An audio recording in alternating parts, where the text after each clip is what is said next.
لله نحمده ونستعينه ونستغفره ونؤمن به ونتوكل عليه ونعوذ بالله من شرور أنفسنا ومن سيئات أعمالنا من يهده الله فلا مضل له ومن يضلله فلا هادي له ونشهد أن لا إله إلا الله وحده لا شريك له ونشهد أن سيدنا ومولانا محمدا عبده ورسوله أرسله بالحق بشيرا ونذيرا وداعيا إلى الله بإذنه وسراجا منيرا صلى الله تعالى عليه وعلى آله وأصحابه وبارك وسلم تسليما كثيرا كثيرا أما بعد فأعوذ بالله من الشيطان الرجيم بسم الله الرحمن الرحيم يا أيها الذين آمنوا إنما الخمر والميسر والأنصاب والأزلام رجس من عمل الشيطان فاجتنبوه لعلكم تفلحون صدق الله العظيم وقال النبي صلى الله عليه وسلم لا يشربن ناس من أمتي الخمر يسمونها بغير اسمها أو كما قال عليه الصلاة والسلام. Respected brothers and elders, Allah subhanahu wa ta'ala has given us clearly outlining the aspects of our religion. Certain things are very, very clear. Al-halal bayyin, which are permissible, and Allah subhanahu wa ta'ala wants us to go about taking benefit out of those things.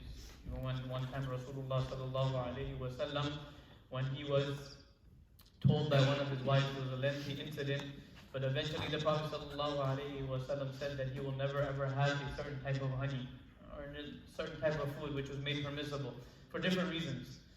Right? But then Allah subhanahu wa ta'ala told him that why are you making things which I have made permissible for you, impermissible for yourself? It's one thing that a person stays away from it because he naturally doesn't like it, but he doesn't make those things impermissible for him. So al-halalu bayyin. And then on the other hand, a person has wal-haramu bayyin. Allah subhanahu wa ta'ala has kept the impermissible aspects also very clear, which a person should stay away from, and there is no two ways about it. What happens today is, when a person, it suits his needs, then he'll, mashallah, go to the permissible means and he'll say, mashallah, what a religion, and we have to go about taking benefit out of these things, and mashallah. But then when certain things don't suit his needs, and those things which may be impermissible, or which the ulama tell him that it's something which you should avoid and you should stay away from. For example, nowadays we have a big situation, especially in this country, where people want to buy a home. Now, a lot of times they can't afford a home. Right? Many people don't have the wealth to afford a home to buy it outright. So what's the other option that people have? The other option they have is the fact that they go and take a conventional loan out of the bank. But now, what does Allah subhanahu wa ta'ala say? الَّذِينَ يَأْكُلُونَ الرِّبَا لَا يَقُومُونَ إِلَّا كَمَا يَقُومُ الَّذِي يَتَخَبَّطُهُ الشَّيْطَانُ مِنَ الْمَسِّ. That Allah subhanahu wa ta'ala has completely made riba, interest, something which is impermissible. وَأَحَلَّ اللَّهُ الْبَيْءَ وَحَرَّمَ الرِّبَا. Allah subhanahu wa ta'ala made it impermissible. But now this doesn't suit my needs. It doesn't suit my mindset. It doesn't suit what I want to do in life. Right? I have a business, I want to take off, and I need to generate some money on the front end of it. So how am I going to do it? Right? So it doesn't suit my needs. So now this can be pushed to the side, whatever Allah subhanahu wa ta'ala is saying, but I need to make excuses. And then people will come and they'll say, but you know, the first home is permissible, or the first business is permissible. And many people will come, and then they'll come to the alim or they'll come to the imam and they'll ask them for permissibility of whatever situation. This is just an example I'm giving. Right? But if that doesn't suit, the answer doesn't suit them, then they'll go to the next one. That doesn't suit them, they'll go to the third one. Eventually they end up going online, and then mashallah they'll print out a big fatwa and they'll bring it to the imam and say, you know what, Shaikh, whatever his name is, was sitting behind the screen one day. He decided to write up a big article. We don't know who it is, where it comes from, but he says it's permissible. So jazakallah for your time, Imam Sahib, but I'm going to take this view.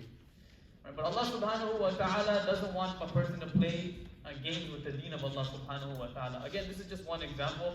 Many examples will come. Rasulullah sallallahu alayhi wa sallam mentioned that لا يشربن ناس من أمتي الخمر يسمونها بغير اسمها. That a time will come where people will drink and take intoxicants, but they will name it different things. Something just to relax me, something to calm me down. Right? It is something which I'm not going to harm somebody out of it. It just keeps me level-headed. I have stress in my life. It's just a plan. Right? Right? It's not something which is an actual drug. And they'll name it different things. This Rasulullah sallallahu alaihi wasallam had already warned us about. When you talk to the youngsters today, they'll give you all the different excuses, and they'll go into the scientifics, and they'll go into the specifics of the drugs, just to claim that it's permissible. Right? Eventually a person is only playing with himself. Because then when he goes back to Allah subhanahu wa ta'ala, then Allah subhanahu wa ta'ala will tell that person that it was clearly outlined for you. You try to play tricks with the deen of Allah subhanahu wa ta'ala, and accordingly Allah subhanahu wa ta'ala will deal with that person. People will come on the day of judgment and they'll ask Allah subhanahu wa ta'ala that why are we raised in a condition where we are blind? رَبِّ لِمَا حَشَرْتَنِي أَعْمَى وَقَدْ كُنْتُ بَصِيرًا. That in this world I was able to see. I had perfect vision. I didn't have glasses. If I had glasses, I had surgery to get rid of the glasses. I was able to see. The doctor would put the test in front of me and I can exactly spell out the letters that they wanted, no matter how small they got. But now, I'm standing in front of you, O Allah. What has happened to my sight, I'm not able to see. So Allah subhanahu wa ta'ala will tell that person, وَقَدْ كُنْتُ بَصِيرًا قَالَ كَذَلِكَ أَتَتْكَ آيَاتُنَا فَنَسِيتَهَا وَكَذَلِكَ الْيَوْمَ تُنْسَى. He said, in this world you acted as if you were blind to the commandments of Allah subhanahu wa ta'ala. In the back of your mind, a person completely knows what is right. He knows that he's supposed to pray. He knows he's not supposed to lie. He's not supposed to cheat. Right? When a child gets caught doing the disobedience of the parents, he already knew he wasn't supposed to do it. That's why he starts making up excuses. Right? He starts trying to play tricks around. Because he knows that if he gets caught, he's going to get in trouble. The problem is, you might be able to get around in this world, but when you go back to Allah subhanahu wa ta'ala, a person will never ever be able to trick Allah subhanahu wa ta'ala, because Allah knows the unseen. And not only that, Allah subhanahu wa ta'ala did not need it, but He had put angels on our shoulders to write and record each and every single action of a person. Right? So whatever action a person does is recorded by Allah subhanahu wa ta'ala, and you can play your mind and trick your mind to believe whatever you want, but eventually when you stand in front of Allah subhanahu wa ta'ala, then Allah subhanahu wa ta'ala will make Allah subhanahu wa ta'ala will make the permissible very clear, and the impermissible will also be very clear for a person. And on the basis of that, a person will be judged, and he will be either given paradise, or a person will go into the fire of Jahannam. Rasulullah sallallahu alaihi wasallam said that my ummah will come later on. He wasn't talking about Sahaba radiallahu anhum, because whatever the Prophet sallallahu alaihi wasallam said, whatever Allah had mentioned, no questions asked, they were ready to give in to the deen of Allah subhanahu wa ta'ala. And when Umar radiallahu anhu, we know at the beginning of Islam, drinking alcohol was permissible. Eventually, slowly, it was built up to the point where Allah subhanahu wa ta'ala had made it impermissible. So in Sunan al-Nasa'i, there's a narration that comes under the chapter of Babu Tahrim al-Khamr, that the chapter of which when Allah subhanahu wa ta'ala had made alcohol impermissible. So the narration of Umar radiallahu anhu is there. Is that he said the moment we heard about this becoming impermissible, he said, Intahayna. He said we left it and we dropped it. And it comes in other narrations, they dropped it to such an extent that if a person had it in his hand and he was about to drink it, right, he spilled over his glass. And the streets of Medina and the gutters of Medina were flowing. They didn't have actual gutters, but the streets of Medina were flowing with the spilled alcohol that the Sahaba radiallahu anhum had, who on the basis of Allah subhanahu wa ta'ala making it impermissible, who threw it. He said, if Allah had made it impermissible, we don't ask any questions. But why is it like this? Why is it like that? No. Allah has made it impermissible, completely impermissible, and that's it. We don't need to ask any questions. So Rasulullah sallallahu alayhi wa sallam said, a nation will come later on, and it will be part of my ummah. Nasum min ummati yashrabun al-khamr yusammunaha bighayri ismiha. They will listen, they will drink alcohol, they will take intoxicants, they will take drugs, but they will name it different things, like I mentioned. They'll call it whatever different names they want to. Right? Like I said, just a plant or whatever it is, something just to relax me. And Allah subhanahu wa ta'ala will eat up all of their actions, and Allah subhanahu wa ta'ala will destroy them if they don't change their life. And many people lose their life in that condition. Right? Many people, they take these drugs, then they start driving. They drink alcohol, they start driving. And then they lose their life in that condition. And imagine that person who dies in that condition, he stands in front of Allah subhanahu wa ta'ala and he's drunk. What answer is he going to give? One person was telling an alim in South Africa. He was saying, I buried my mother. He said, only 3 days later, I realized that I buried my mother. She had passed away in a natural death. But he said, only 3 days after I realized that my mother had passed away. He said, those entire 3 to 4 days, I was continuously drinking alcohol and taking drugs. I didn't know where I was. When I came back to reality, when I came back from that high, then I realized that we had buried our mother. Then the reality hit me. Right? Tamim al-Dari, Malik bin Dinar, rahimahullah, once he went for Hajj, and he was standing in front of the Kaaba, and he saw many of people going towards the Kaaba and making their ibadah, some doing tawaf, some crying in front of Allah subhanahu wa ta'ala. So he said, and he thought to himself, and he asked Allah subhanahu wa ta'ala, he said, كَثِيرٌ مِّنَ النَّاسِ مَنِ الْمَقْبُولُ مِنْهُمْ وَمَنِ الْمَرْدُودُ. That he said, many of people I see in front of me, and they're doing so much ibadah, like how we see today.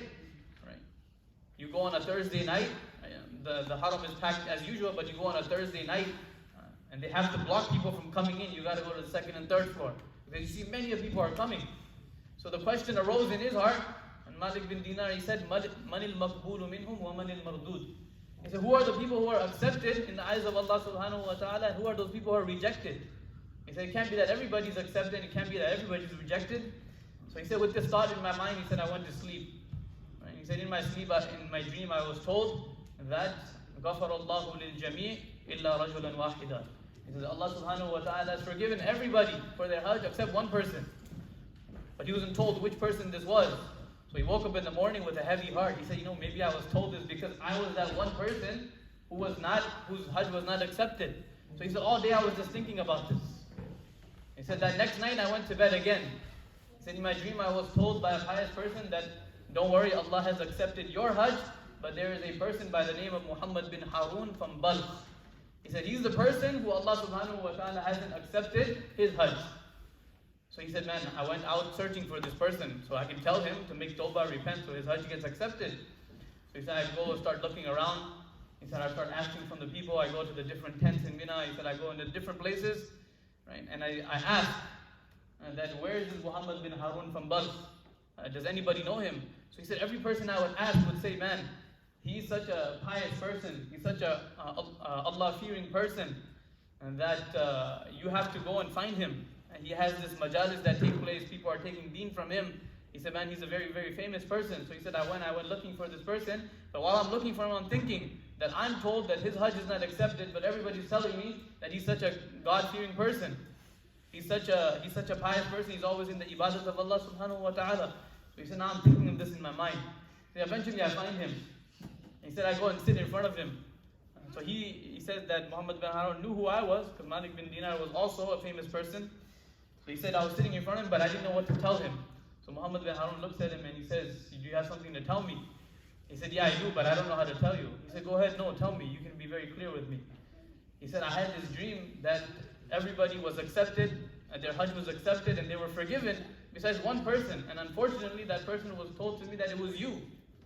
So Muhammad bin Harun looked at him, right, and he looked down, and he got emotional, and he told him that for 30 years I've been coming for hajj. And every year a pious person comes to me and gives me this bad news, that my hajj isn't accepted. Malik bin Dinar says, why? He said, I was a young man one day, right? And I came home. And it was the last night of Sha'ban, it was the beginning of Ramadan. I came home in the condition where I was intoxicated, I was drunk. I had taken these intoxicants. And he said, my mother saw me, that I was walking in a weird way. You see, sometimes you go in the middle of the night, you're driving, people on the side, they're walking in weird ways. You can tell that person is drunk, or you can just smell from their breath. So he said, my mom saw me, I was walking in this condition. He said, she came to me and she said, آخر يوم من شعبان أول يوم من رمضان يصبح الناس صواما وتصبح سكران. He said, she told me, he said, this is the last night of Sha'ban, this is the beginning of Ramadan. The people are going to wake up, and they're going to wake up in a condition where they're going to fast. And he said, she said, oh, you, my child, are drinking on this night? Right? Even this night, you couldn't stay away from it? So he said that in my stupidity and in the condition that I was drunk, he said, I slapped my mother. And he said, I slapped her so hard that she fell into the fire. And and she passed away in that condition. Said, for 30 years I've been coming for Hajj, and every year this news is given to me that my Hajj is not being accepted. Right? So these different things that happen. Last week we spoke about the respect of the parents. But all of these situations arise when a person is not fearing Allah subhanahu wa ta'ala, or he's in a condition where he's not able to control himself. It's not going to be an excuse when you stand in front of Allah subhanahu wa ta'ala. Right? So for 30 years, whatever ibadah that person made, and if Allah subhanahu wa ta'ala decides not to forgive that person, there is nobody that can come on the face of this earth that can stand in front of Allah subhanahu wa ta'ala to change that decision. That's why before it's too late, before life comes to an end, before a person doesn't have the opportunity to make tawbah to Allah subhanahu wa ta'ala, that person needs to change his life. That person needs to go back for forgiveness from his parents. Many people, they remember the days when they were young. When you're young, you don't really want to listen to the parents. You do different things. Later on, some people realize and they seek forgiveness, but not everybody has the opportunity for that. We spoke about last week how people disrespect the parents to that extent where when they get to old age, they don't even want to take care of the parents. Right? They're left in different old age homes or whatever, that other people take care of them. So you don't want to live with that regret where you've disrespected your parents or where you've broken off connections with certain people. And then the biggest connection that you're going to cut is the connection with Allah subhanahu wa ta'ala. And if you pass away in that condition, then Allah subhanahu wa ta'ala, if He doesn't want to forgive you, then Allah subhanahu wa ta'ala will throw that person into the fire of Jahannam. We make dua that Allah subhanahu wa ta'ala protects us from all of the evil. Allah subhanahu wa ta'ala forgives us and gives us the ability to change our lives. And Allah subhanahu wa ta'ala gives us paradise and saves us from the fire of Jahannam. Wa akhiru da'wana alhamdulillahi rabbil alameen. Assalamu alaikum wa rahmatullahi wa barakatuh.